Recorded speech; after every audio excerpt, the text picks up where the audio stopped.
Oke teman-teman, jadi di video kali ini kita akan membahas tentang cara kerja content moderation ya. Jadi singkatnya itu sebenarnya kayak gini teman-teman. Jadi yang pasti most of the time itu pertama-tama itu teman-teman akan belajar namanya policy ya. Policy atau aturan. Aturan atau community guideline gitu. Jadi yang pasti pertama itu teman-teman akan belajar ini dulu. Gitu, apalagi teman-teman belum punya pengalaman atau nggak tahu caranya, yaudah ini dipelajarin dulu. Nanti of course, jadi supaya kita itu bisa align ya dengan perusahaan yang dimana tempat kita bekerja gitu. Nah terus habis gitu nanti teman-teman dikasih contohnya kayak kira-kira kalau policy A contohnya seperti ini, policy B contohnya seperti ini. Nah udah terus habis itu latihan, terus kedua eksekusi gitu teman-teman. Biasanya most of the time kerjaannya seperti itu. Kalau dirangkum ya, kalau dirangkum seperti itu mungkin setiap perusahaan akan berbeda-beda caranya. Nah, tapi most of the time caranya itu akan seperti ini. Nah, ini akan aku kasih contoh policy-nya seperti apa atau aturan, dan juga nanti mungkin linknya akan aku taruh di bawah ya, supaya teman-teman bisa mempelajari juga. Nah, karena kita akan belajar tentang policy, ya udah most of the time platformnya itu tiap platform akan punya policy yang berbeda. Platform punya policy beda gitu. Jadi jangan kaget kalau loh ternyata di sini boleh, ternyata di sini kok nggak boleh gitu.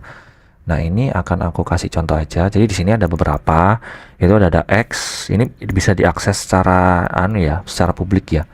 X, terus di sini ada TikTok, community guideline-nya TikTok. Terus di sini juga ada Meta dan juga di sini ada Instagram gitu. Nah mungkin teman-teman juga sedikit tahu ya bahwa kalau di X sendiri sekarang itu lebih relax lah, content moderationnya itu lebih relax, nggak langsung di ban, langsung dihilangin gitu. Nah itu juga salah satu metodenya dari si X-nya, dari platform X-nya gitu. Jadi bukan setiap platform itu akan sama metodenya gitu. Nah contohnya seperti di sini. Jadi teman-teman nanti akan belajar kayak gini. Ini contoh aja.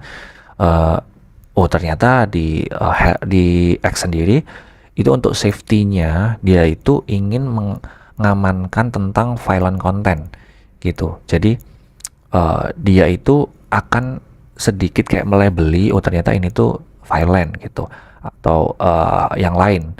Jadi kayak gini, mengancam, terus inciting, glorifying gitu, dan yang lain-lain gitu. Terus juga ada hateful entities gitu. Jadi apakah omong-omongannya ini hateful gitu. Terus child safety, apakah video atau kontennya ini itu berhubungan dengan child sexual exploitation gitu.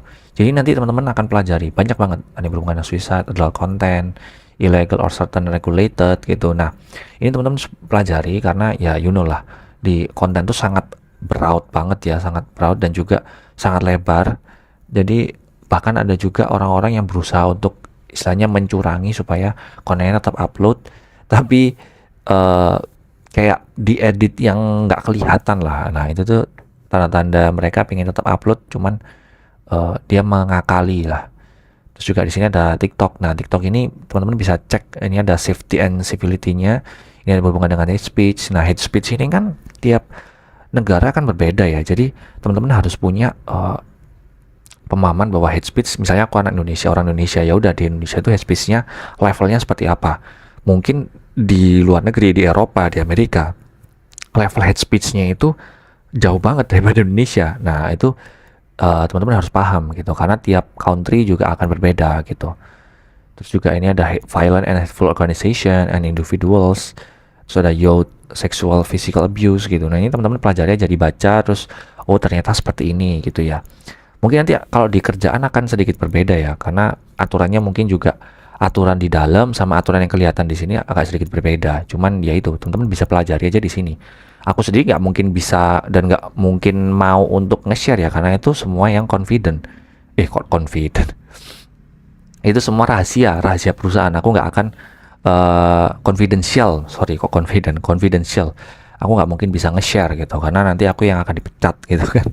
Cuman intinya ini gambarannya sedikitnya seperti ini. Cuma nanti real time-nya atau real work-nya itu nanti akan teman-teman akan pelajari lebih detail banget gitu. Nah untuk gambarannya seperti ini di sini teman-teman gitu. Jadi yang policy-nya seperti ini, oh ternyata seperti ini gitu di TikTok gitu. Terus di Meta ini juga ada cukup banyak gitu kan.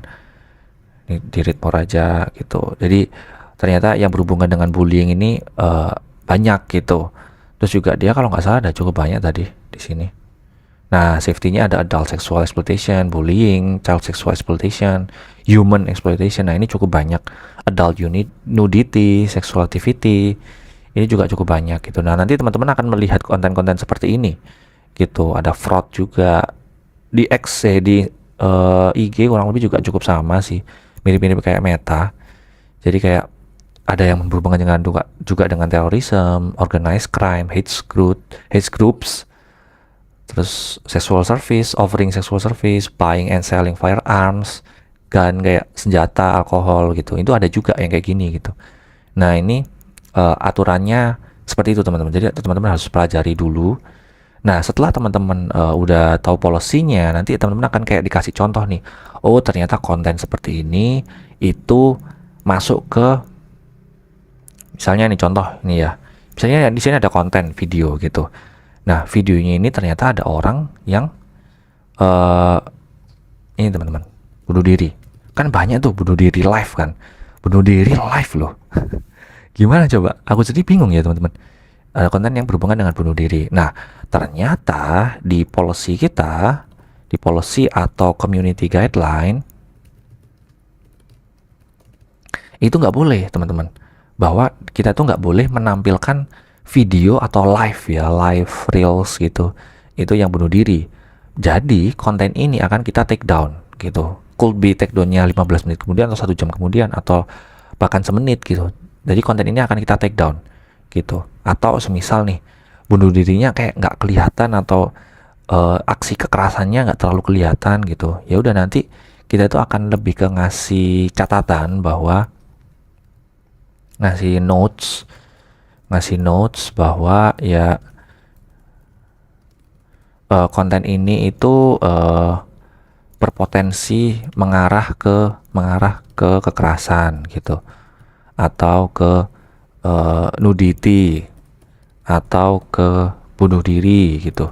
Jadi kita ngasih note gitu. Teman-teman banyak kan kayak di teman-teman sendiri kan pas ketika ngupload terus loh kok tiba-tiba ada catatan kayak gini. Nah, sebenarnya most of the time yang ngasih catatan itu ya content moderation gitu, atau AI yang sudah di-train content moderation gitu. Nah, yang membuat sulit itu kan ini tuh batasan dari konten ini tuh sangat sulit teman-teman. Jadi that's why kita perlu latihan dan eksekusi gitu. Jadi semisal nih kita ngomongin hate speech ya. Kita ngomongin hate speech. Nah, ketika kita ngomongin hate speech-nya orang Indonesia itu sangat ambigu loh teman-teman. Ketersinggungannya itu sangat ambigu. Misal nih kita ngomong kucing gendut aja deh. Kita ngomong kucing gendut.